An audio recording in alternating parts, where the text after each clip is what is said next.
Dan saya bersama dua narasumber, yaitu mantan Ketua MPR Bapak Amin Rais, juga budayawan MH Ainun Najib atau yang kita kenal dengan nama Cak Nun. Baik Cak Nun, sebelum saya kembali ke Anda, Pak Amin Rais, ada rencana untuk ikut melayat dari sini insya Allah saya sholat jenazah sebentar lagi. Oh, Bapak akan ikut sholat jenazah di Cendana gitu ya Pak ya. Oke Pak, sosok Pak Harto adalah sosok yang ya dipuji, ya juga dihujat, ia bahkan meninggal dengan penuh kontroversi begitu. Pertanyaan yang sama juga saya ajukan tadi pada Bapak Wakil Presiden dan juga pada Pak Amin yang juga sebagai tokoh publik begitu. Seperti apa sesungguhnya bangsa ini harus melihat sosok mantan Presiden kedua ini? Ya, dilihat seperti apa adanya ya. Jadi di dunia ini tentu tidak ada yang mutlak benar dan mutlak salah. Tidak ada mutlak hitam, mutlak putih. Ada gray area, ada achievement, ada underachievement, ada prestasi, kontraprestasi dan lain-lain. Menurut saya Pak Harto 32 tahun itu tentu menjadi presiden begitu lama karena didukung terus-menerus oleh segenap anak bangsa. Nah kemudian kalau toh kita cari mana kebaikannya tentu juga ada. Misalnya pernah swasembada beras tahun 84 mendapatnya dari FAO, kemudian diberitahu IMF dan Bank Dunia jangan buat pabrik pupuk, tapi nekat pabrik pupuk, kebetulan dibetulkan oleh kenyataan dan lain-lain ya. Tapi tentu juga ada kesalahan, kealpaan, bahkan yang termasuk kategori dosa pelanggaran HAM dan lain-lain.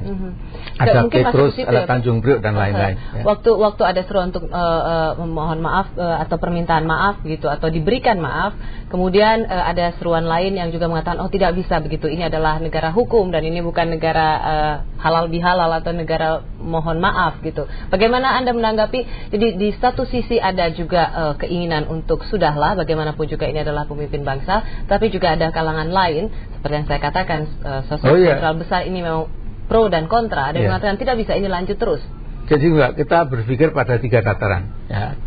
Jadi there is no law without morality, there is no morality without religion. Tidak ada hukum tanpa landasan moral, tidak ada moral tanpa landasan agama itu ya. Jika itu dikonkretkan dalam karena itu kasus ini hukum itu adalah wacana yang paling bawah ya. Nah yang paling bawah ini tentu juga keadilan alam manusia, keadilan Mahkamah Agung, keadilan Jaksa Agung dan lain-lain, yang itu juga dipertahankan, kejar terus. Tapi sambil mengejar itu sesungguhnya ada sebuah noble approach, nobler ya. Pendekatan yang lebih mulia, yaitu di atas hukum itu yang namanya moral dan kemanusiaan dan keagamaan. Jelasnya apa itu Pak? Jelasnya adalah bahwa kalau seseorang itu telah terperosok dalam sebuah dosa, apalagi bersifat kolektif, seperti Pak itu kan kolektif ya, didukung oleh bangsa ini, oleh media massa, oleh rohaniwan, oleh agamawan, oleh ulama, oleh intelektual kampus, oleh anggota MPR 1000 orang dan lain-lain. Jadi sesungguhnya kita harus jujur bahwa kita perlu melakukan self criticism ya, kritik diri ya, kritik kepada bangsa sendiri bahwa Soeharto menjadi Soeharto karena dibiarkan. Tidak ada yang mengatakan no, tidak ada yang mengkoreksi. Bapak ingin mengatakan bahwa kesalahan Orde Baru tidak hanya terletak pada individu atau pemimpinnya. Jelas, itu kesalahan kolektif Mbak. Baik, kita ke Cak Nun dulu ya Pak Amin. Cak Nun, ada yang ingin Anda tambahkan bagaimana dengan sosok seperti Pak Harto ini? Bagaimana sebaiknya mengingatnya? Kalau kita memaafkan, itu kan harus tahu apa yang dimaafkan. Ya Mbak. Kita minta ampun sama Tuhan aja harus menyebut dosa kita apa. Jadi kalau mau dimaafkan oleh masyarakat, masyarakat harus tahu apa yang dimaafkan. Maka saya bilang tadi dibutuhkan informasi-informasi mengenai salahnya Soeharto di mana, benarnya Soeharto di mana, secara objektif, secara sportif. Sehingga saya kira ilmuwan-ilmuwan perlu segera melakukan penelitian dan menulis buku-buku sebanyak-banyaknya. Kalau rakyat kecil itu kan instinktif saja. Mereka misalnya sekarang kangen sama Pak Harto itu sederhana karena di zaman Pak Harto everything itu organized karena dia seorang diktator gitu ya. Dia mengorganisir semua dengan sangat solid. Sementara sekarang kan semua serba liberal, semua serba liar segala macam. Sehingga rakyat merasakan ketika zaman Pak Harto mereka juga bilang mengecam Pak Harto karena menginginkannya lebih baik. Tapi setelah mereka masuk reformasi ternyata keadaannya lebih buruk. Akhirnya mereka ingin yang kemarin masih lumayan lah daripada yang sekarang. Kalau rakyat tidak bisa disalahin. Rakyat tidak bisa disalahin. Mereka ngelihatnya kan gampang beli beras, gampang beli kedelai, cuman begitu-begitu aja. Cuman kewajiban para intelektual, para ulama adalah memberi informasi berdasarkan penelitian mereka mengenai benar salahnya Soeharto. Jadi soal memaafkan dan tidak memaafkan itu tidak, orang dimaafkan kan tidak berarti kesalahannya hilang, tetap jadi file dia kesalahannya, kan gitu.